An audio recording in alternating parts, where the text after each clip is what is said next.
അറ്റത്തുനിന്ന്.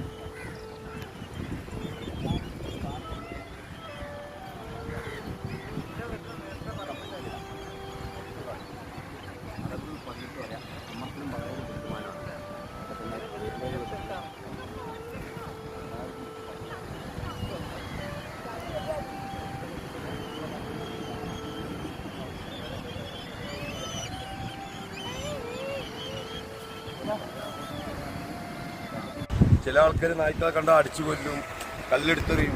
ഇതൊക്കെ ജനങ്ങൾക്ക് വേണ്ടിയിട്ടാണ് ദൈവം ഭൂമിയിലൊക്കെ ഇറക്കിയത്. ഇന്ന് ഏറ്റവും കൂടുതൽ വിശേഷപ്പെട്ടുള്ള മനുഷ്യർക്കാണെന്ന് പറഞ്ഞേ 2 ബുദ്ധി കൂടുതൽ കൊടുത്തിട്ടില്ല മനുഷ്യനിക്ക്. ഇന്നൊരു സുനാമി വരുന്ന ഒരു ഭൂചലനം വരുമ്പോൾ ഫസ്റ്റ് ആർക്കാണ് അവർക്ക് ദൈവം കൊടുത്തത്? പിന്നെ ഓരോട് നമ്മൾ കരുണ കാട്ടത് ലോകത്ത് ജീവിച്ചിരുന്ന കാര്യം. മനുഷ്യനക്ക് വേണ്ടിയിട്ടാണ് എല്ലാം പഠിച്ചത് ദൈവം ഭൂമിയിലേക്ക് പഠിക്കാത്തതൊന്നും ദൈവം പഠിച്ചിട്ടില്ല.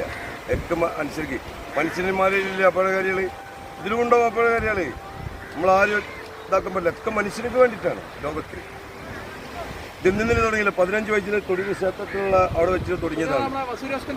അല്ല, ഈ തൊടിക ക്ഷേത്രം ഉണ്ടല്ലോ, അവിടെ വെച്ച് തുടങ്ങിയതാ. 15 വയസ്സിൽ മനോരമയിൽ ഫോട്ടോയും കാര്യങ്ങളൊക്കെ വന്ന 33 കൊല്ലം കഴിഞ്ഞ് ദേശീയമായിട്ട് എടുക്കുന്നത്. ഈ കോഴിക്കോട് ബീച്ചിൽ നിന്നാണെന്നിലേക്ക് മാത്രം തിന്നാൻ കൊടുത്തവർ. നിങ്ങൾ ഏത് ജില്ലയിൽ വിളിച്ചു ഇന്നെ തേടി ഈറ്റകൾ വരും. നിങ്ങൾ അവിടുത്തെ ഏത് സദസ്സിലേക്ക് വിളിച്ചു ഐറ്റകൾ ഇന്നെ തേടി വരും. എൻ്റെ സൗണ്ട് കേട്ടല്ല. ഇത് മാത്രമല്ല, കൂറ, പല്ലി, വവ്വാല് ഇതൊക്കെ വിളിച്ചാൽ വരും. ഒക്കെ ദൈവത്തിൻ്റെ നിശ്ചയമാണ്, എൻ്റെ നിശ്ചയമല്ല. ദൈവം എന്തോ ഒരു കഴിവ് തന്നിട്ട് അത് നിലനിന്ന് പോവാണ്.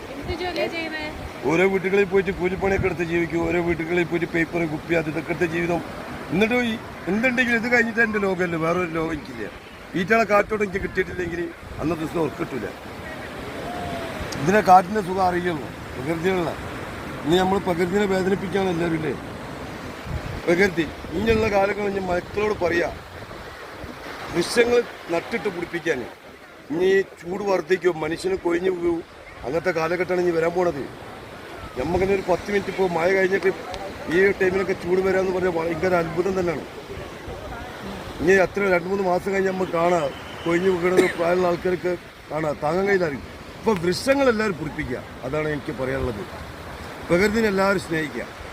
എൻ്റെ പേര് അസീസ്.